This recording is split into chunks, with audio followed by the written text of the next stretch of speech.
La Plan was the plan. Primož Roglic, hyper-motivated, along with plenty of others as well. With the last day in the high mountains to impose yourself. Julian Alaphilippe potentially just girding his loins for Paris and indeed Montmartre. Onley's Picnic Post NL team were out for a little bit of glory. There would be others as well that would like a nibble at the day, hunting down that elusive stage win. And what about the greats? Lipovic wearing the young rider's jersey. Vingegaard nursing polka dots on behalf of Tadej Pogačar. And they flagged them away with, of course, on the front line, Jonathan Milan in green and determined to hold on to the points jersey.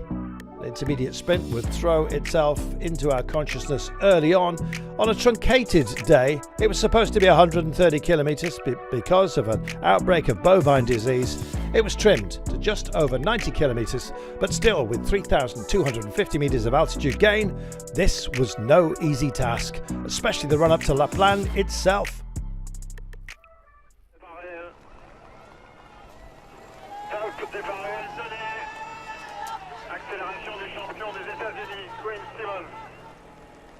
Christian Prudhomme waved us away and the clock began to tick down. Tempoed, I think it might have been, by Little Trek, trying to tee up Jonathan Milan for this, and it was an accord between the sprinters as we saw the day prior. There's a pecking order here, and Milan, well, the man that all of the fast men would like to see in green at the end of this race, not somebody who's already in yellow. Alaphilippe was working hard trying to tee up Stora. Teeing himself up out front, I've got to tell you, was Primož Roglic. You can't keep a good man down, and this is a very, very good man, as you well know, in a select band of brothers of 6, but that was to shred. And indeed, the yellow jersey group were never that far behind. Lenny Martinez, fresh off the naughty step, after taking a sticky gel or two and a sticky bottle the day prior. 8 points taken off him in the mountains competition, so he set off to try and amass some more. Try and rip it off the shoulders of Tadej Pogačar. Joining the fun out front to form a trio of greats, Barry Peintre. And so it was, Julie, that Lenny Martinez took the all category Col de Pré, still the Rosselin, after just skirting across the barrier of a dam, and then a long downhill run that would take us inexorably to our big climb up to La Plan, the last mountain peak of note of this race. As you can see, the peloton itself had shattered, and it was about to get a little bit worse after the next Category 2 test, because a long 35-kilometre descent to the foot of La Plan was always going to be a challenge, especially as the rain had been reported at the finish and spots were starting to indeed fall from the sky and appear on the cameras.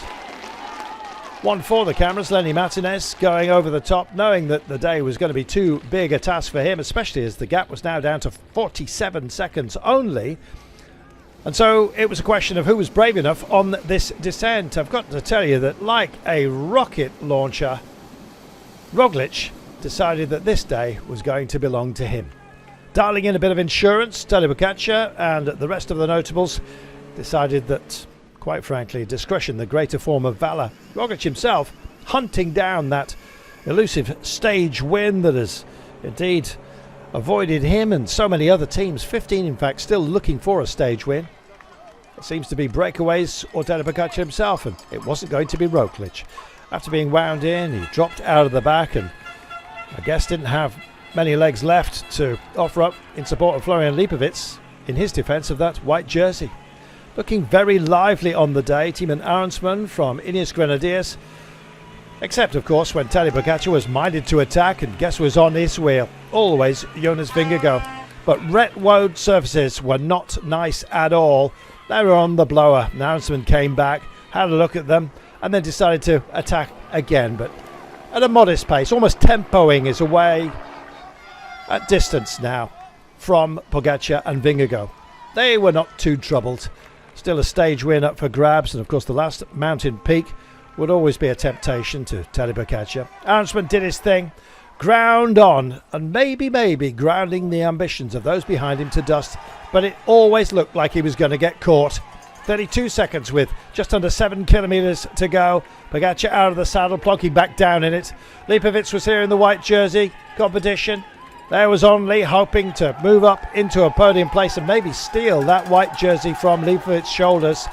Vingegaard, of course, moderating Tadej Pogačar, but always Arensman was going for it. 2 kilometres to go, only 19 seconds. And the gradients were offering up a hellish toil for Only, who dropped off. And indeed, Lipovic was now looking certain to be the best young rider and finished third in this race. Arensman, meanwhile, just kept believing. Or did he? Was this going to be a dream shattered by a sudden acceleration from behind? 10 seconds the margin with 500 metres to go. He was almost, indeed it seemed, about to faint upon that bike, but he just kept it together, kept tempoing away. It was a genius move, and Arensman delivered. Coming in behind with Jonas Vingegaard ahead of Tadej Pogačar, clearly showing the fatigue of an amazing race, almost getting bumped off his bike at the last. Lipovic crossing the line to ensure third place, and indeed the young riders classification. Only also here. Amazing. What a winner. It just shows dogged determination can pay off. Even he didn't believe it. 2 stage wins in this race. Absolutely remarkable. Chapeau to him, and well done, of course, in his Grenadiers. Yeah, I'm absolutely destroyed. I can't believe it, like, already to win one stage in the Tour, unbelievable, from a break. But now, from the GC group, against the strongest riders in the world, feels like I'm dreaming, you know? I don't know what I just do, like. Dreams sometimes turn into reality. GC standings, no doubt about our leader, Tadej Pogačar. Same margin, 4 minutes and 24 ahead of Jonas Vingegaard. Florian Lipovic ensured of a podium and that young riders classification. It's been an amazing race, and I've got to tell you, it is not over yet. Montalier offers up a real opportunity for a breakaway day, potentially. There'll be a lot on the rollers before the start. It's a downhill run to a lumpy day. 184.2 kilometres before, of course, Paris, to finish us off on Sunday. Strap yourselves in. It's going to be busy. Look at that start. Tour de France nearly finished, but what excitement awaits.